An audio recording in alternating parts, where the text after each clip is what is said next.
ਭੁਖ ਤੁਖਾਰ ਨਾ ਵਿਆਪਈ, ਕੰਠ ਮਿਲਿਆ ਹਰ ਨਾਮ। ਮਨ ਬੇਦਿਆ ਚਰਨਾਰ ਬਿਨ, ਦਰਸ਼ਨ ਲਗੜਾ ਸਾਓ। ਓਟ ਗੋਵਿੰਦ ਗੋਪਾਲ ਰਾਏ, ਸੇਵਾ ਸੁਆਮੀ ਲਾਹੋ। ਬਿਖਿਆ ਪੋਹਿ ਨ ਸਕਈ, ਮਿਲ ਸਾਧੂ ਗੁਣ ਗਾਹੋ। ਜਹ ਤੇ ਉਪਜੀ ਤਹ ਮਿਲੀ, ਸੱਚੀ ਪ੍ਰੀਤ ਸਮਾਓ। ਕਰ ਗਏ ਲੀਨੀ ਪਾਰ ਬ੍ਰਹਮ, ਬਹੁੜ ਨ ਵਿਛੜਿਆ। ਬਾਰ ਜਾਉ ਲਖ ਬੇਰੀਆ, ਹਰ ਸੱਜਣ ਅਗਮ ਅਗਾਓ। ਸਰਮ ਪਈ ਨਾਰਾਇਣੇ, ਨਾਨਕ ਦਰ ਪਈਆ। ਭੁਖ ਸੁਹੰਦਾ ਸਰਬ ਸੁਖ, ਜਿਸ ਬਖਸ਼ੇ ਵੇ ਪਰਵਾਹੋ। ਪੋਹ ਦਾ ਮਹੀਨਾ, ਤੁਖਾਰ ਕੱਕਰ ਬਰਫ ਭਾਲਾ। ਮਾਝ ਰਾਗ ਦੇ ਰਾਹੀਂ ਗੁਰੂ ਅਰਜਨ ਦੇਵ ਜੀ ਮਹਾਰਾਜ ਦਾ 12ਵਾਂ ਨਾਮਕ ਬਾਣੀ ਦੁਆਰਾ ਇਹ ਉਪਦੇਸ਼, ਜਿਨ੍ਹਾਂ ਦੇ ਕੰਠ ਦੇ ਪਰਮਾਤਮਾ ਦਾ ਨਾਮ ਹੁੰਦਾ ਹੈ, ਪੋਹ ਦੇ ਮਹੀਨੇ ਦਾ ਤੁਖਾਰ ਕੱਕਰ ਪਾਲਾ, ਉਹਨਾਂ ਨੂੰ ਨਹੀਂ ਵਿਆਪਦਾ। ਦਰਅਸਲ ਅੱਤ ਦੀ ਗਰਮੀ ਜਿੱਥੇ ਮਨੁੱਖ ਨੂੰ ਬੇਚੈਨ ਕਰ ਦਿੰਦੀ ਹੈ, ਅੱਤ ਦੀ ਠੰਡ ਮਨੁੱਖ ਨੂੰ ਆਲਸੀ ਕਰ ਦਿੰਦੀ ਹੈ, ਦਲਿਦਰੀ ਬਣਾ ਦਿੰਦੀ ਹੈ। ਬਹੁਤ ਠੰਡ ਹੈ, ਬਹੁਤ ਠੰਡ ਹੈ, ਉੱਠਣ ਨੂੰ ਜੀ ਨਹੀਂ ਕਰਦਾ। ਅੱਗ ਕੋਲ ਬੈਠੇ ਰਹੀਏ, ਬਿਸਤਰ ਦੇ 'ਚ ਬੈਠੇ ਰਹੀਏ, ਕਮਰੇ ਦੇ 'ਚ ਬੈਠੇ ਰਹੀਏ, ਧੁੱਪ ਤੇ ਬੈਠੇ ਰਹੀਏ, ਕਿਧਰੇ ਵੀ ਕੰਮ ਕਰਨ ਨੂੰ ਜੀ ਨਹੀਂ ਕਰਦਾ, ਕਿਧਰੇ ਵੀ ਜਾਣ ਨੂੰ ਜੀ ਨਹੀਂ ਕਰਦਾ। ਔਰ ਇਸ ਤਰ੍ਹਾਂ ਹੱਡ ਜੁੜਦੇ ਨੇ, ਸਰੀਰ ਜੁੜਿਆ ਜੁੜਿਆ ਰਹਿੰਦਾ ਹੈ। ਠੰਡ ਦਾ ਆਪਣਾ ਇੱਕ ਅਸਰ, ਔਰ ਜਿਤਨੀ ਗਹਿਰੀ ਠੰਡ ਹੋਵੇਗੀ ਉਤਨਾ ਹੀ ਮਨੁੱਖ ਆਲਸੀ ਹੋ ਜਾਂਦਾ ਹੈ, ਦਲਿਦਰੀ ਹੋ ਜਾਂਦਾ ਹੈ, ਔਰ ਮਹਿਲਾ ਜਿਹਾ ਰਹਿਣ ਲੱਗ ਪੈਂਦਾ। ਪਰ ਬਹੁਤ ਗਰਮੀ ਹੈ, ਬਹੁਤ ਗਰਮੀ ਹੈ, तो बेचैन हो जाता है, परेशान हो जाता है। हू बहु इस तरह देखने दे आया है मानसिक मंडल दे भी, जिथे क्रोध है और अहंकार है, लोभ है, बड़ी जालमाना तबीयत है, अत दी गर्मी है, उत्थे भी दुख ही दुख है। पर जिथे अत दी ठंड है, बड़ा गहरा आलस है, बहुत गहरी दरिद्री है, देखने दे आया है, उत्थे भी दुख है। जीवन विच हरकत चाहिए है, ना गर्मी रोके ना ठंड रोके, भाव ना जालमाना तबीयत होवे ते ना ही आलस ते दलिदरी होवे। पर की कीता जाए जे बाहर बहुती ठंड होवे, कक्कर पै रही है, बर्फ पै रही है, सर्द सीत लहर चल रही है, ठंडियां हवावां ने, ऐसे माहौल विच की करिए। दरअसल विज्ञान ने ते अजे खोज करनी है, पर धर्म कहता है जिन्हां दे कंठ दे परमात्मा दा नाम होवे, इतना उत्साह हुंदा है उन्हां दे अंदर, इतनी उमंग होंदी है कि पोह दे महीने दा कक्कर पाला उन्हां दे अंदर आलस नहीं पैदा करता। परमात्मा दा नाम अनंत गुणां विच इस दैवी गुण नूं भी जो है पैदा कर देंदा है कि मनुख फुर्तीला हो जाता है, चुस्त हो जाता है, आलस दूर हो जाता है। आलस छीज गया सब तन ते, या होर पंक्तियां गुरु अर्जन देव जी महाराज दियां, महामोहनी तुध न व्यापे, तेरा आलस कहां गयो। परमात्मा दा नाम ऐसा है, वाकई आलस चला जाता है, आलस नहीं रहिंदा, दलिदरी नहीं रहिंदी। ਤੋ ਸਾਹਿਬ ਕਹਿੰਦੇ ਨੇ ਜਿਨ੍ਹਾਂ ਦੇ ਕੰਠ ਦੇ ਵਿੱਚ ਪ੍ਰਮਾਤਮਾ ਦਾ ਨਾਮ ਹੈ, ਹਰ ਵਕਤ ਉਸ ਦੇ ਨਾਮ ਦਾ ਉਚਾਰਨ ਜਿਹੜੇ ਕੰਠ ਕਰਦੇ ਨੇ, ਉਹਨਾਂ ਦੇ ਅੰਦਰ ਇਤਨੀ ਨਿਗ ਆ ਜਾਂਦੀ ਹੈ ਕਿ ਪੋਹ ਦੇ ਮਹੀਨੇ ਦੀ ਤੁਖਾਰ, ਠੰਡ, ਇਕੱਕਰ ਉਹਨਾਂ ਦੇ ਅੰਦਰ ਆਲਸ ਨਹੀਂ ਪੈਦਾ ਕਰਦੀ। ਪੋਖ ਤੁਖਾਰ ਨਾ ਵਿਆਪਈ, ਕੰਠ ਮਿਲਿਆ ਹਰ ਨਾਮ, ਮਨ ਬੇਦਿਆ ਚਰਨਾਰ ਬਿੰਦ, ਦਰਸ਼ਨ ਲਗੜਾ ਸਾ। ਜਿਨ੍ਹਾਂ ਦਾ ਮਨ ਪਰਿਪੂਰਨ ਪ੍ਰਮਾਤਮਾ ਦੇ ਦਰਸ਼ਨਾਂ ਦੇ ਚ ਲੀਨ ਹੋ ਗਿਆ ਔਰ ਰੱਬੀ ਗੁਣ ਹਿਰਦੇ ਦੇ ਚ ਵਸ ਗਏ ਨੇ, ਪ੍ਰਮਾਤਮਾ ਦੇ ਨਾਮ ਦਾ ਸਵਾਦ ਆਉਣ ਲੱਗ ਪਿਆ, ਐਸੀਆਂ ਜੋ ਜੀਵ ਇਸਤਰੀਆਂ ਨੇ, ਐਸੇ ਜੋ ਪੁਰਸ਼ ਨੇ, ਉਹਨਾਂ ਨੂੰ ਪੋਹ ਦੇ ਮਹੀਨੇ ਦੀ ਇਹ ਠੰਡ ਨਹੀਂ ਵਿਆਪਦੀ ਔਰ ਉਹਨਾਂ ਦੇ ਅਧਿਆਤਮਕ ਗੁਣਾਂ ਦੇ ਚ ਰੋਕ ਨਹੀਂ ਖੜਾ ਕਰਦੀ। ਐਸੀਆਂ ਜਿਹੜੀਆਂ ਜੀਵ ਇਸਤਰੀਆਂ ਨੇ, ਓਟ ਗੋਵਿੰਦ ਗੋਪਾਲ ਰਾਏ ਸੇਵਾ ਸੁਆਮੀ ਲਾ। ਉਹ ਕੇਵਲ ਓਟ ਆਸਰਾ, ਗੋਵਿੰਦ ਗੋਪਾਲ ਸ੍ਰਿਸ਼ਟੀ ਦਾ ਜੋ ਪਾਲਨਹਾਰ ਹੈ, ਜੋ ਰਾਏ ਮਾਲਿਕ ਹੈ, ਉਸ ਦੀ ਹੀ ਓਟ ਤੱਕਦੀਆਂ ਨੇ, ਉਸ ਦੇ ਆਸਰੇ ਤੇ ਹੀ ਆਪਣਾ ਜੀਵਨ ਬਤੀਤ ਕਰਦੀਆਂ ਨੇ। ਦਰਅਸਲ ਜੀਵਨ ਲਈ ਕੋਈ ਨਾ ਕੋਈ ਆਧਾਰ, ਆਸਰਾ, ਓਟ ਤੇ ਚਾਹੀਦਾ ਹੈ। ਦੇਖਦੇ ਹਾਂ ਦਰਖਤ ਖੜੇ ਨੇ ਜ਼ਮੀਨ ਦੇ ਆਸਰੇ ਤੇ, ਉੱਚੇ ਉੱਚੇ ਮਹਿਲ ਖੜੇ ਨੇ ਬੁਨਿਆਦਾਂ ਦੇ ਆਸਰੇ ਤੇ। ਦੇਖਦੇ ਹਾਂ ਰੇਲਾਂ, ਮੋਟਰਾਂ, ਗੱਡੀਆਂ ਚੱਲ ਰਹੀਆਂ ਨੇ ਗੈਸ, ਪੈਟਰੋਲ ਦੇ ਆਸਰੇ ਤੇ। ਜੀਵਨ ਨੂੰ ਚੱਲਣ ਲਈ ਔਰ ਜੀਵਨ ਵਿੱਚ ਖੁਸ਼ੀਆਂ ਨੂੰ ਚੱਲਣ ਲਈ, ਜੀਵਨ ਦੇ ਚ ਆਨੰਦ, ਮਗਨਤਾ ਇਹ ਵੀ ਚੱਲਦੀ ਰਹੇ, ਤਾਂ ਕੋਈ ਤੇ ਆਧਾਰ ਚਾਹੀਦਾ ਹੈ, ਕੋਈ ਤੇ ਟੇਕ ਚਾਹੀਦੀ ਹੈ। ਇਹ ਖਿਆਲ ਤੇ ਮਨੁੱਖ ਦੇ ਅੰਦਰ ਹੈ, ਪਰ ਮਨੁੱਖ ਆਪਣਾ ਆਸਰਾ ਲੱਭਣ ਦੇ ਵਿੱਚ ਹਮੇਸ਼ਾ ਹੀ ਗਲਤੀ ਕਰਦਾ ਹੈ। ਕਦੀ ਕਹਿ ਦਿੰਦਾ ਹੈ ਮਾਂ ਆਸਰਾ ਹੈ, ਕਦੀ ਕਹਿੰਦਾ ਹੈ ਪਿਤਾ ਆਸਰਾ ਹੈ, ਇਹ ਭਰਾ ਆਸਰਾ ਹੈ, ਇਹ ਪਤਨੀ ਜਾਂ ਪਤੀ ਮੇਰਾ ਆਸਰਾ ਹੈ, ਇਹ ਬੱਚੇ ਮੇਰਾ ਆਸਰਾ ਨੇ, ਇਹ ਪੜੋਸੀ, ਇਹ ਮਿੱਤਰ ਮੇਰਾ ਆਸਰਾ ਹੈ। ਪਰ ਇਹ ਆਸਰੇ ਆਰਜ਼ੀ ਨੇ, ਵਕਤੀ ਨੇ, ਕਿਉਂਕਿ ਉਹ ਮੋਤੇ ਸੁਖ ਚਾਹਤ ਹੈ, ਹਮ ਓਤੇ ਸੁਖ ਚਾਹਤ ਹੈ। ਜਿੱਥੇ ਅਸੀਂ ਉਹਨਾਂ ਕੋਲ ਸੁਖ, ਖੇੜਾ ਤੇ ਖੁਸ਼ੀਆਂ ਚਾਹੁੰਦੇ ਹਾਂ, ਆਧਾਰ ਬਣਾਉਂਦੇ ਹਾਂ, ਉੱਥੇ ਉਹ ਸਾਨੂੰ ਵੀ ਆਧਾਰ ਬਣਾ ਕੇ ਸਾਡੇ ਕੋਲ ਵੀ ਖੇੜਾ ਤੇ ਖੁਸ਼ੀਆਂ ਲੈਣਾ ਚਾਹੁੰਦੇ ਨੇ। ਇਸ ਵਾਸਤੇ ਸੰਸਾਰ ਦੇ ਸਾਰੇ ਸੰਬੰਧ ਨੂੰ ਇੰਜ ਆਖਿਆ ਗਿਆ ਹੈ, ਲੈਣ ਦੇਣ ਦੇ ਸੰਬੰਧ। ਜਿੱਥੇ ਸੁਖ ਦੇਣਾ ਬੰਦ ਹੋ ਜਾਏ, ਸੁਖ ਲੈਣਾ ਵੀ ਬੰਦ ਹੋ ਜਾਂਦਾ ਹੈ। ਜਿੱਥੇ ਕੋਈ ਕਿਸੇ ਨੂੰ ਪ੍ਰਸੰਨਤਾ ਦੇਵੇ ਨਾ, ਪ੍ਰਸੰਨਤਾ ਲੈਣੀ ਵੀ ਔਖੀ ਹੋ ਜਾਏਗੀ। ਕੋਈ ਕਿਸੇ ਨੂੰ ਇੱਜ਼ਤ ਦੇਵੇ ਨਾ, ਇੱਜ਼ਤ ਲੈਣੀ ਵੀ ਔਖੀ ਹੋ ਜਾਏਗੀ। ਇਹ ਤੇ ਸਾਰੇ ਦੇਣ ਲੈਣ ਦੇ ਸੰਬੰਧ ਨੇ। ਇੱਕ ਸੰਬੰਧ ਐਸਾ ਹੈ ਪਰਿਪੂਰਨ ਪ੍ਰਮਾਤਮਾ ਦਾ, ਜੋ ਦੇਂਦਾ ਹੀ ਹੈ, ਦੇਂਦਾ ਹੀ ਹੈ, ਦੇਂਦਾ ਹੀ ਹੈ, ਬਦਲੇ ਵਿੱਚ ਕੁਝ ਵੀ ਨਹੀਂ ਲੈਂਦਾ। ਦੇਂਦਾ ਦੇ, ਲੈਂਦੇ ਥੱਕ ਪਾਏ। ਉਹ ਦੇਂਦਾ ਦੇਂਦਾ ਨਹੀਂ ਥੱਕਦਾ, ਲੈਂਦੇ ਲੈਂਦੇ ਜੀਵ ਥੱਕ ਜਾਂਦੇ ਨੇ। ਫਿਰ ਉਹ ਦੇਣ ਵਾਲਾ ਐਸਾ ਹੈ ਕਿ ਵੱਡਾ ਦਾਤਾ ਤਿਲ ਨਾ ਤਮਾਏ। ਪਹਾੜਾਂ ਜਿਤਨੀਆਂ ਦਾਤਾਂ ਦੇ ਕੇ ਵੀ ਤਿਲ ਜਿਤਨੀ ਵੀ ਮੰਗ ਨਹੀਂ ਰੱਖਦਾ। ਨਹੀਂ ਤੇ ਅਕਸਰ ਦੇਖਿਆ ਤਿਲ ਜਿਤਨਾ ਪਰਉਪਕਾਰ ਕਰਕੇ ਕਿਸੇ ਤੇ ਮਨੁੱਖ ਪਹਾੜਾਂ ਜਿਤਨਾ ਬਦਲੇ ਵਿੱਚ ਮੰਗਦਾ ਹੈ, ਬਹੁਤ ਮੰਗਦਾ ਹੈ। ਮੈਂ ਤੇਰੇ ਨਾਲ ਇਹ ਕੀਤਾ, ਹੁਣ ਤੂੰ ਕਰ। ਥੋੜਾ ਜਿਹਾ ਕਰਕੇ, ਥੋੜਾ ਜਿਹਾ ਸੁਖ ਦੇ ਕੇ ਮਨੁੱਖ ਦੂਸਰੇ ਕੋਲ ਬਹੁਤ ਵੱਡਾ ਸੁਖ ਮੰਗਦਾ ਹੈ।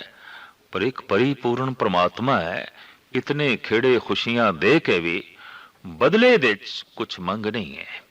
ਦਾਤਾ ਹੈ, ਵੱਡਾ ਦਾਤਾ ਤਿਲ ਨਾ ਤਮਾਏ।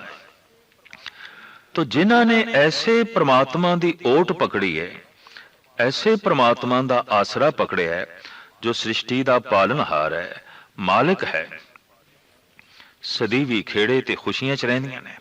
साहिब कहंदे ने उन्हां दे अंदर ये अरदास भी पैदा होंदी है कि वो जो मालिक है उहदी सेवा दे च ही जुड़े रहिए और सेवा दा ही ला खटीए, आनंद खटीए। ऐसे जो सेवा दे च जुटियां उन प्रभु दी और उसका ओट आसरा तक के अपना जीवन बतीत कर रही ने, महाराज कहते हैं बिखिया पोह न सकई मिल साधु गुण गान। ਉਹਨਾਂ ਨੂੰ ਵਿਸ਼ਿਆਂ ਦੀ ਜ਼ਹਿਰ ਨਹੀਂ ਵਿਆਪਦੀ, ਵਿਕਾਰਾਂ ਦੀ ਜ਼ਹਿਰ ਨਹੀਂ ਵਿਆਪਦੀ। ਕਿਉਂ? ਕਿਉਂਕਿ ਗੁਰੂ ਦੀ ਸੰਗਤ ਵਿੱਚ ਬੈਠ ਕੇ, ਸਤਸੰਗ ਵਿੱਚ ਬੈਠ ਕੇ ਉਹ ਜੀਵ ਇਸਤਰੀਆਂ ਪ੍ਰਮਾਤਮਾ ਦੇ ਗੁਣਾਂ ਦੀ ਸੰਭਾਲ ਕਰਦੀਆਂ ਨੇ, ਉਹਦੇ ਗੁਣਾਂ ਨੂੰ ਆਪਣੇ ਹਿਰਦੇ ਵਿੱਚ ਵਸਾਉਂਦੀਆਂ ਨੇ, ਔਰ ਉਸ ਦਾ ਹੀ ਕੇਵਲ ਆਸਰਾ ਤੱਕ ਕੇ ਉਸ ਨੂੰ ਹੀ ਕੇਵਲ ਓਟ ਬਣਾ ਕੇ ਆਪਣਾ ਜੀਵਨ ਬਤੀਤ ਕਰਦੀਆਂ ਨੇ। ਇਸ ਵਾਸਤੇ ਵਿਕਾਰਾਂ ਦੀ ਜ਼ਹਿਰ ਉਹਨਾਂ ਨੂੰ ਨਹੀਂ ਵਿਆਪਦੀ। ਇਹ ਸਹੀ ਆਸਰਾ ਹੈ। ਇਸ ਆਸਰੇ ਨੂੰ ਜਦ ਵੀ ਕੋਈ ਆਪਣੀ ਜ਼ਿੰਦਗੀ ਦਾ ਆਧਾਰ ਓਟ ਬਣਾ ਲੈਂਦਾ ਹੈ, ਐਸਾ ਪੁਰਸ਼ ਜਗਤ ਵਿੱਚ ਕਦੀ ਵੀ ਆਸਰਾ ਨਹੀਂ ਹੁੰਦਾ। ਸ਼ਾਇਦ ਇਸ ਵਾਸਤੇ ਪਰਮਾਤਮਾ ਨੂੰ ਨਿਆਸਰਿਆਂ ਦਾ ਆਸਰਾ ਆਖਿਆ ਗਿਆ ਹੈ। ਨਿਓਟਿਆਂ ਦੀ ਓਟ, ਨਿਮਾਣਿਆਂ ਦਾ ਮਾਣ, ਨਿਤਾਣਿਆਂ ਦਾ ਦਾਣ। ਔਰ ਇਹ ਹਕੀਕਤ ਹੈ ਕਿ ਜਿਤਨੇ ਚਿਰ ਤੱਕ ਮਨੁੱਖ ਛੋਟੇ ਛੋਟੇ ਆਸਰੇ ਔਰ ਓਟ ਬਣਾਈ ਰੱਖਦਾ ਹੈ, ਉਹਦੇ ਅੰਦਰ ਪ੍ਰਭੂ ਦੀ ਓਟ ਦਾ ਖਿਆਲ ਨਹੀਂ ਪੈਦਾ ਹੁੰਦਾ। ਤਾਂ ਪਾਤਸ਼ਾਹ ਕਹਿੰਦੇ ਨੇ ਇਹ ਪੋਹ ਦਾ ਮਹੀਨਾ, ਇਹ ਕੱਕਰ, ਇਹ ਪਾਲਾ, ਇਹ ਸੀਤ ਲਹਿਰ, ਇਹ ਠੰਡ ਜੋ ਲੱਗਦੇ ਹੀ ਮਨੁੱਖ ਨੂੰ ਆਲਸੀ ਤੇ ਦਲਿਦਰੀ ਬਣਾ ਦਿੰਦੀਆਂ ਨੇ। ਜਦ ਕੰਠ ਦੇ ਵਿੱਚ ਪਰਿਪੂਰਨ ਪ੍ਰਮਾਤਮਾ ਦਾ ਨਾਮ ਹੋਵੇ ਤੇ ਉਸਦੀ ਓਟ ਹੋਵੇ, ਕੋਈ ਵੀ ਕੱਕਰ, ਕੋਈ ਵੀ ਪੈਂਦੀ ਬਰਫ਼ ਤੇ ਸੀਤ ਲਹਿਰ ਉਸ ਨੂੰ ਆਲਸੀ ਨਹੀਂ ਬਣਾ ਸਕਦੀ। ਉਹ ਉਦਮੀ ਹੋਵੇਗਾ, ਉਤਸ਼ਾਹੀ ਹੋਵੇਗਾ ਔਰ ਫੁਰਤੀਲਾ ਹੋਵੇਗਾ। ਸਾਹਿਬ ਅਗਾਂਹ ਚੱਲ ਕੇ ਕਹਿੰਦੇ ਨੇ ਜਹ ਤੈਂ ਉਪਜੀ ਤਹ ਮਿਲੀ ਸੱਚੀ ਪ੍ਰੀਤ ਸਮਾਓ। ਗੁਰੂ ਦੀ ਸੰਗਤ ਵਿੱਚ ਬੈਠ ਕੇ ਪ੍ਰਭੂ ਦੇ ਗੁਣ ਗਾਉਂਦਿਆਂ ਗਾਉਂਦਿਆਂ ਇਹ ਜੀਵ ਇਸਤਰੀ ਜਿੱਥੋਂ ਇਸ ਦੀ ਉਤਪਤੀ ਹੋਈ ਸੀ, ਉਸ ਦੀ ਪ੍ਰੀਤ ਕਰਕੇ ਉਸ ਦੇ ਵਿੱਚ ਹੀ ਸਮਾ ਗਈ। ਜਿੱਥੋਂ ਆਉਣਾ ਹੋਇਆ ਸੀ ਉਸ ਦੇ ਵਿੱਚ ਹੀ ਸਮਾਣਾ ਨਸੀਬ ਹੋ ਗਿਆ। ਕਰ ਗਏ ਲੀਨੀ ਪਾਰ ਬ੍ਰਹਮ ਬੌੜ ਨਾ ਵਿਛੜਿਆ। ਕਰ ਕਹਿੰਦੇ ਨੇ ਹੱਥ ਨੂੰ। ਪਰਮਾਤਮਾ ਨੇ ਆਪਣਾ ਹੱਥ ਦੇ ਕੇ ਆਪਣਾ ਬਣਾ ਲਿਆ, ਗਲੇ ਨਾਲ ਲਾ ਲਿਆ ਔਰ ਐਸਾ ਮਿਲਾਪ ਬਖਸ਼ਿਆ, ਹੁਣ ਮੁੜ ਕੇ ਵਿਛੋੜਾ ਨਹੀਂ। ਜਗਤ ਵਿੱਚ ਜਿਤਨੇ ਮਿਲਾਪ ਨੇ ਆਖਰ ਇੱਕ ਨਾ ਇੱਕ ਦਿਨ ਵਿਛੋੜਾ ਹੁੰਦਾ ਹੈ। ਚਾਹੇ ਇਹ ਮਿਲਾਪ ਪੁੱਤਰਾਂ ਦਾ ਹੋਵੇ, ਮਿੱਤਰਾਂ ਦਾ ਹੋਵੇ, ਮਾਂ-ਬਾਪ ਦਾ ਹੋਵੇ, ਭਰਾਵਾਂ ਦਾ ਹੋਵੇ, ਪੜੋਸੀਆਂ ਦਾ ਹੋਵੇ, ਗਹਿਰੇ ਤੋਂ ਗਹਿਰੇ ਸੱਜਣਾਂ ਦਾ ਹੋਵੇ, ਇੱਕ ਦਿਨ ਵਿਛੋੜੇ ਦਾ ਦੁੱਖ ਦੇਖਣਾ ਹੀ ਪੈਂਦਾ ਹੈ। ਜਾਂ ਤੇ ਜੀਵਦਿਆਂ ਜੀ ਇਹ ਵਿਛੋੜਾ ਹੋ ਜਾਂਦਾ ਹੈ ਜਾਂ ਫਿਰ ਮਰ ਕੇ ਵਿਛੋੜਾ ਹੋ ਜਾਂਦਾ ਹੈ। ਸਾਰਿਆਂ ਤੋਂ ਹੀ ਮਨੁੱਖ ਟੁੱਟ ਜਾਂਦਾ ਹੈ। ਪਰ ਇਹ ਪ੍ਰਭੂ ਦਾ ਮਿਲਾਪ ਜੋ ਉਹ ਆਪ ਬਾਂਹ ਪਕੜ ਕੇ ਕਰਾਂਦਾ ਹੈ ਆਪਣਾ ਮਿਲਾਪ, ਵਿਛੋੜੇ ਦਾ ਦੁੱਖ ਇਸ ਮਿਲੇ ਹੋਏ ਨੂੰ ਭੋਗਣਾ ਨਹੀਂ ਪੈਂਦਾ। ਸਤਿਗੁਰ ਦੀ ਬਾਣੀ ਦਾ ਵੀ ਫੈਸਲਾ ਮਿਲਿਆ ਹੋਏ ਨਾ ਵਿਛੜੇ ਜੇ ਮਿਲਿਆ। ਇੱਕ ਦਫਾ ਜੇ ਇਹ ਮਿਲ ਜਾਏ ਫਿਰ ਵਿਛੋੜਾ ਨਹੀਂ, ਫਿਰ ਟੁੱਟਣਾ ਨਹੀਂ। तो साहिब फरमान करते ने जह तैं उपजी तह मिली सच्ची प्रीत समाओ। कर गए लीनी पार ब्रह्म बहुड़ न विछड़िया। बार जाऊं लख बेरिया हर सज्जन अगम अगाओ। वो परिपूर्ण परमात्मा अगम है, साडी सोच तो परे है, साडे विचारां तो परे है, साडे इंद्रियां दी शक्ति तो परे है ते साडी पकड़ तो भी परे है। साहिब कहते ने जीव इस्त्री प्रभु दे गुणां नूं गाउंदियां गाउंदियां जद प्रभावित होंदी है, ये महानता उसदी उसदे सामने उजागर होंदी है और उसदे अंदरों ऐसे ख्याल पैदा होंदे ने, मैं लखां दफा सदके जांदियां ऐसे परमात्मा तो, मैं बार बार निछावर घोल घोल जांदियां, मैं कुर्बान होंदियां ऐसे परमात्मा तो। भावें वो मेरी पकड़ दे च नहीं, भावें वो मेरी पहुंच तो परे है, भावें वो मेरी सोच तो परे है, फिर भी मैं तो परे नहीं, फिर भी मेरे कोल है। हाँ, मेरे रोम रोम दे च है, मेरी सोच तो परे है, मेरे कण कण दे च रमिया होया है, पर मेरी पकड़ तो परे है। ये इस तरह है कि सूरज दी एक एक किरण मैनू छू रही है, फिर भी सूरज दी पकड़ बहुत दूर है, मेरे हत्थां च सूरज नहीं है। भावें उस दियां किरणां मैनू छू रही ने, सूरज दियां किरणां करके मैं जी रहा, सूरज दीयां किरणां ही मेरियां पालना कर रहीआं ने, फिर भी मेरी हत्थां दे च सूरज नहीं है, मेरे कोल होंदियां होया भी वो मेरी पकड़ दे च नहीं है, मेरी पहुंच दे च नहीं है। इस तरह परमात्मा रोम रोम दे च है, उस तो बिना असी हो भी नहीं सकते। अगर सूरज ठंडा पै जाए तो सब कुछ ठंडा पै जाएगा, अगर ईश्वर नहीं तो फिर कुछ भी नहीं। ईश्वर करके ही असी हाँ, और वो साडे कोल है, रोम रोम दे च है, फिर भी साडी पकड़ तो परे, साडी पहुंच तो परे, साडी सोच तो परे। साहिब कहंदे ने ऐसा जो परिपूर्ण परमात्मा है, असी बार बार उस तो सदके जाते हाँ, कुर्बान जाते हाँ।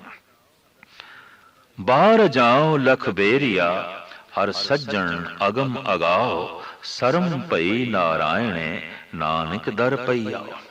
इस तरह जोदड़ी करदी होई जिहड़ी जीव इस्त्री परमात्मा दे दर ते ढह पैंदी है।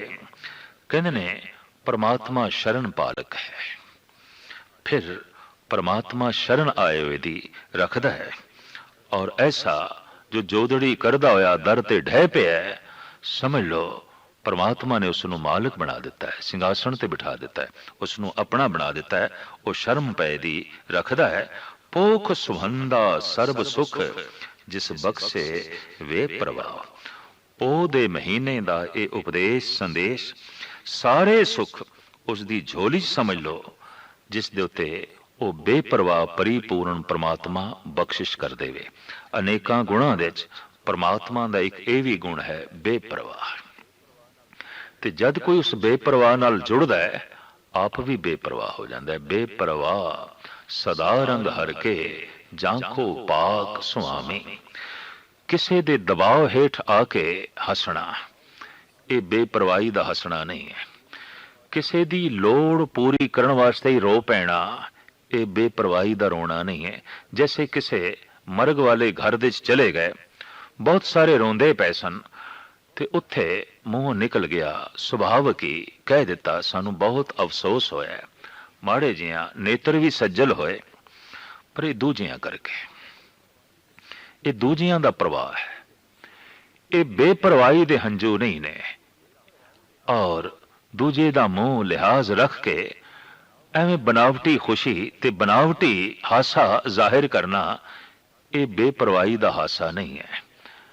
जिहड़ा संत है, जो उस बेपरवाह परमात्मा नाल जुड़िया होया है, ओदा हासा भी बेपरवाही दा, ओदा रोना भी बेपरवाही दा, ओदी खामोशी विच भी बेपरवाही। रंग हसे रंग रोवे, चुप भी कर जाए, परवाह नाही किसे केरी, बाज सच्चे नाए। तो साहिब कहंदे ने ये महीना पोह दा सारे दा सारा सुखां दा उसदा बतीत हो जाता है, जिसनों वो बेपरवाह परमात्मा अपने गुणां दी बख्शिश झोली दे च पा देंदा है। भूख तुखार पड़े, वण तृण रस सोखे, आवत की नाही, मन तन वसै मुखे। मन तन रवरिया जग जीवन, गुर सबदी रंग माणी। अंडज जेरत से तज उतबुज, घट घट जोत समाणी। दर्शन देहो दयापत दाते, गत पाओ मत देहो। नानक रंग रवे रस रसिया, हर स्यों प्रीत स्नेहो। तुखारी 12वां धन गुरु नानक देव जी महाराज दा अमर बचन। आप कहंदे ने तुखार बर्फ कक्कर पाला पै रहा है पोह दे महीने विच। वण तृण रस सोखे, जंगल दे च बनस्पति दे घास सुकने शुरू हो गए, उपर बर्फ पै गई, बर्फ नाल भी बनस्पति सड़दी है, गलदी है। ऐसा ही नहीं कि अत दी गर्मी जद लू चले ते वनस्पति सुकदी है, सड़दी है, अत दी बर्फ पै जाए तां भी सुकदी है, ਤੇ ਸੜਦੀ ਹੈ। ਦੋਹਾਂ ਹਾਲਤਾਂ ਦੇ ਵਿੱਚ ਸਮਾਨ ਅਵਸਥਾ ਚਾਹੀਦੀ ਹੈ ਬਨਸਪਤੀ ਨੂੰ ਖਿੜਨ ਲਈ। ਹੂ ਬਹੂ ਮਨ ਦੀ ਵੀ ਇਹੀ ਹਾਲਤ ਹੈ। ਅਤ ਦੀ ਠੰਡ, ਅਤ ਦਾ ਆਲਸ ਮਨੁੱਖ ਨੂੰ ਸੁਕਾ ਕੇ ਰੱਖ ਦਿੰਦਾ ਹੈ, ਜੀਵਨ ਦੇ ਹਰ ਪਾਸੋਂ ਗਤੀ ਰੋਕ ਕੇ ਰੱਖ ਦਿੰਦਾ ਹੈ ਔਰ ਉન્નਤ ਹੋਣਾ ਉਸ ਲਈ ਕਠਿਨ ਹੋ ਜਾਂਦਾ ਹੈ। ਗੁਰੂ ਨਾਨਕ ਦੇਵ ਜੀ ਮਹਾਰਾਜ ਇਸ ਦੇ ਉੱਤੇ ਬਹੁਤ ਸੁੰਦਰ ਉਦਾਹਰਣ ਦਿੰਦੇ ਨੇ ਕਿ ਜਿਤਨੇ ਤਿਨਕੇ ਨੇ ਘਾਸ ਫੂਸ ਬਨਸਪਤੀ, ਇਹ ਤੇ ਸੁੱਕਣੀ ਸ਼ੁਰੂ ਹੋ ਗਈ ਕਿਉਂਕਿ ਬਰਫ਼ ਪੈ ਗਈ ਤੇ ਬਰਫ਼ ਨਾਲ ਉਹਨਾਂ ਦਾ ਪੁੰਗਰਨਾ, ਵਧਣਾ, ਫੁੱਲਣਾ ਰੁਕ ਗਿਆ। ਅਤ ਦੀ ਠੰਡ ਵਾਕਈ ਇਤਨਾ ਆਲਸੀ ਬਣਾ ਦਿੰਦੀ ਹੈ ਕਿ ਉਸ ਲਈ ਵਧਣਾ, ਫੁੱਲਣਾ, ਭਜਣਾ, ਦੌੜਨਾ, ਕੁਝ ਕਰਨਾ, ਇਹ ਸਾਰੇ ਦਾ ਸਾਰਾ ਰੁਕ ਜਾਂਦਾ ਹੈ। ਸਾਹਿਬ ਕਹਿੰਦੇ ਨੇ ਪੋਹ ਦੇ ਮਹੀਨੇ ਦਾ ਇਹ ਪ੍ਰਤਾਪ, ਪੋਖ ਦੇ ਮਹੀਨੇ ਦਾ ਇਹ ਅਸਰ, ਪੋਖ ਤੁਖਾਰ ਪੜੇ ਵਣ ਤ੍ਰਿਣ ਰਸ ਸੋਖੇ, ਆਵਤ ਕੀ ਨਾਹੀ ਮਨ ਤਨ ਵਸੇ ਮੁਖੇ।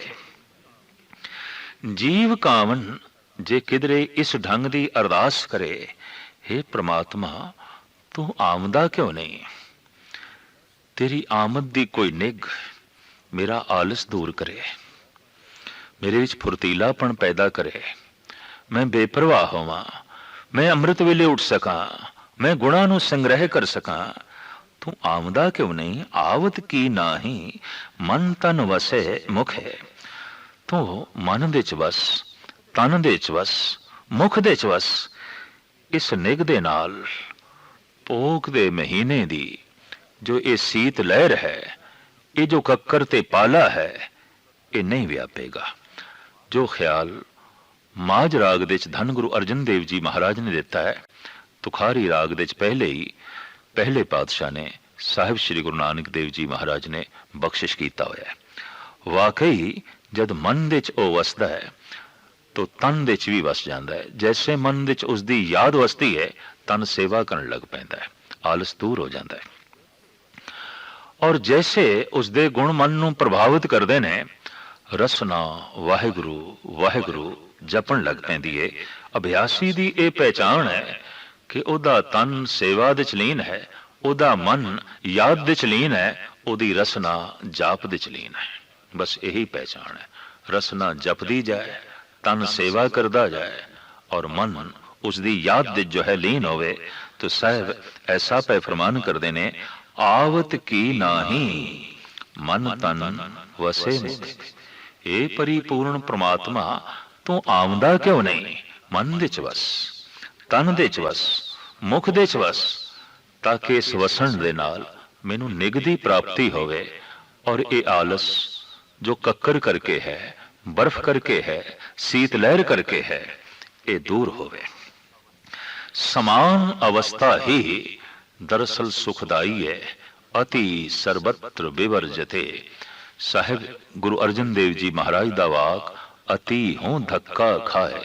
जीवन दे जिस पख दे च भी जदों कदी मनुख अत करदा है, धक्के ही खांदा है। रस आनंद समान अवस्था दे च है, मद दे च है, सहज दे च है।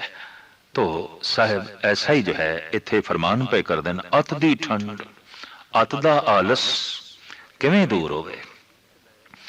ये शीत लहर उद्यम जो है करन नूं रोकदी पई है, ये बर्फ जीवन दी सारी हरकत नूं रोकी बैठी है और बनस्पति दा फुलना वधना हरा होना औखा हुंदा जा रहा है। जीवन दे हरियावली दा पैदा करना कठिन हुंदा जा रहा है। तो की करिए? साहिब कहते ने, इंज फरियाद कर, हे प्रभु तू मेरे मन दे क्यों नहीं वसता, तू मेरे तन दे क्यों नहीं वसता, तू मेरे मुख दे क्यों नहीं वसता। इस तरह की जिहड़ी मंग ते चाहत है, अगर कोई उस ठंडे महीने दे भी करे तो उसका मुख उच्चारण करने लग पवेगा, मन दे प्रभु वस जाएगा, तन सेवा दे लीन हो जाएगा। इस तरह की निग दी प्राप्ति होंदियां ही पोह दे महीने दी जो ये रोक है, उस लई ये रोक साबित नहीं होगी। आवत की नाही मन तन वसे मुखे। मन तन रव रहा जग जीवन, गुर सबदी रंग माणी। साहिब कहते ने, ਗੁਰੂ ਦੇ ਸ਼ਬਦ ਦੇ ਮਿਲਾਪ ਦੇ ਦੁਆਰਾ ਜੀਵ ਇਸਤਰੀ ਮਨ ਤੇ ਤਨ ਵਿੱਚ ਪਰਿਪੂਰਨ ਪ੍ਰਮਾਤਮਾ ਨੂੰ ਵਸਾ ਕੇ ਰੰਗ ਮਾਣਦੀ ਹੈ। ਉਹ ਜੋ ਜਗਤ ਦਾ ਜੀਵਨ ਹੈ, ਕਿਸੇ ਇੱਕ ਦਾ ਜੀਵਨ ਨਹੀਂ। ਆਮ ਜਗਤ ਵਿੱਚ ਕਹਾਵਤ ਹੈ, ਫਲਾਣਾ ਤੇ ਮੇਰਾ ਜੀਵਨ ਹੈ, ਫਲਾਣਾ ਤੇ ਮੇਰੀ ਜਾਨ ਹੈ। ਕਹਾਵਤ ਹੈ, ਸੱਚ ਨਹੀਂ ਹੈ, ਹਕੀਕਤ ਨਹੀਂ ਹੈ। ਚਲੋ ਜੇ ਕਿਧਰੇ ਮੰਨ ਵੀ ਲਈਏ ਫਲਾਣਾ ਤੇ ਮੇਰੀ ਜਾਨ ਹੈ, ਪਰ ਸਿਰਫ ਉਸ ਦੀ ਜਾਨ ਹੋ ਸਕਦਾ ਹੈ, ਜਗਤ ਦੀ ਨਹੀਂ, ਸਾਰੇ ਸੰਸਾਰ ਦੀ ਨਹੀਂ, ਸਾਰੀ ਮਖਲੂਕ ਦੀ ਨਹੀਂ। ਅਵਲ ਤੇ ਕੋਈ ਕਿਸੇ ਦੀ ਵੀ ਜਾਨ ਨਹੀਂ। ਬੜਾ ਆਸ਼ਕੀ ਮਿਜ਼ਾਜੀ ਉਸ ਦੇ ਚ ਇਹ ਪ੍ਰਚਲਿਤ ਵਾਕ ਵੀ ਮੇਰੀ ਜਾਨ, ਫਲਾਣਾ ਤੇ ਮੇਰੀ ਜਾਨ ਹੈ, ਮੇਰੇ ਪ੍ਰਾਣ ਹੈ। ਨਹੀਂ, ਜਗਤ ਦਾ ਜੀਵਨ, ਜਗਤ ਦੀ ਜਾਨ, ਜਗਤ ਦੇ ਪ੍ਰਾਣ ਕੇਵਲ ਪਰਿਪੂਰਨ ਪ੍ਰਮਾਤਮਾ ਹੈ। ਸਾਰਿਆਂ ਦੀ ਉਹ ਜਿੰਦ ਜਾਨ ਹੈ, ਸਾਰਿਆਂ ਦੀ ਉਹ ਪ੍ਰਾਣ ਹੈ। ਪਰ ਕਮਾਲ ਦੀ ਗੱਲ, ਜੋ ਸਾਰਿਆਂ ਦੀ ਜਾਨ ਹੈ, ਉਸ ਨੂੰ ਕੋਈ ਵੀ ਐਸਾ ਘੱਟ ਹੀ ਆਖਦਾ ਹੈ, हे ਪ੍ਰਭੂ ਤੂੰ ਮੇਰੇ ਪ੍ਰਾਣ ਹੈ, ਤੂੰ ਮੇਰੀ ਜਾਨ ਹੈ।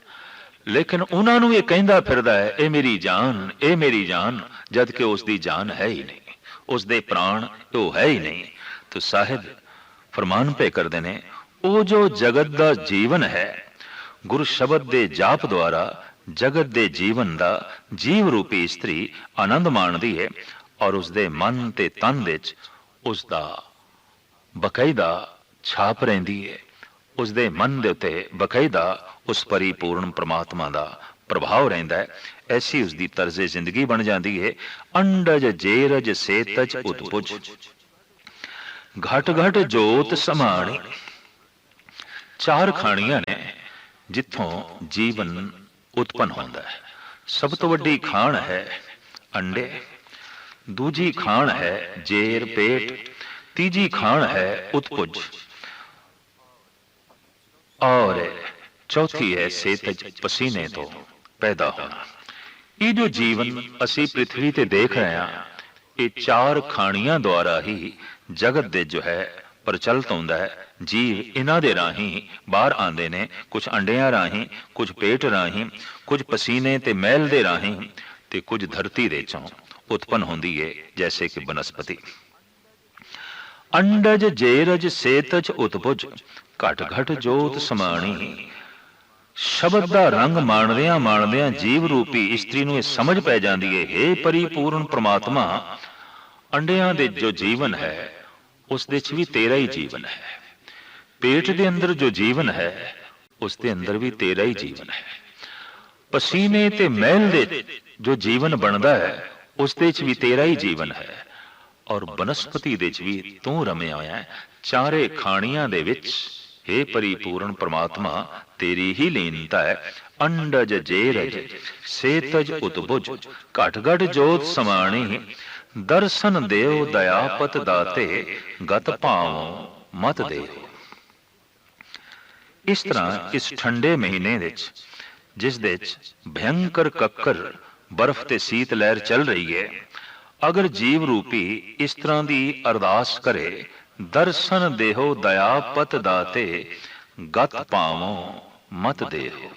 हे परिपूर्ण परमात्मा तू मत दे ऐसी कि तैनू सोचा ते तेरे दर्शन की तांग अंदर पैदा होवे। मैं ऐसी चाहत अपनी मत दे अंदर पैदा कर सका। हे प्रभु ऐसी मत दे, ऐसी सोचनी दे, ताकि ये महीना मेरा सुखां दा बतीत होवे। परिपूर्ण परमात्मा हे दया दे घर, हे दया दे सागर, तू रहमत कर, बख्शिश कर, ऐसी मत दे मैं तेनू सोचा, मैं तेनू याद करा, मैं तेरी मंग करा, मैं तेरे दर्शनां दी लोच दे जिंदगी बतीत करा। नानक रंग रवे रस रसिया, हर स्यों प्रीत स्नेहो। पोख दे महीने विच जीव रूपी इस्त्री इसे ही रंग विच रंगी जाए तो सारा महीना आनंदमयी बतीत होता है।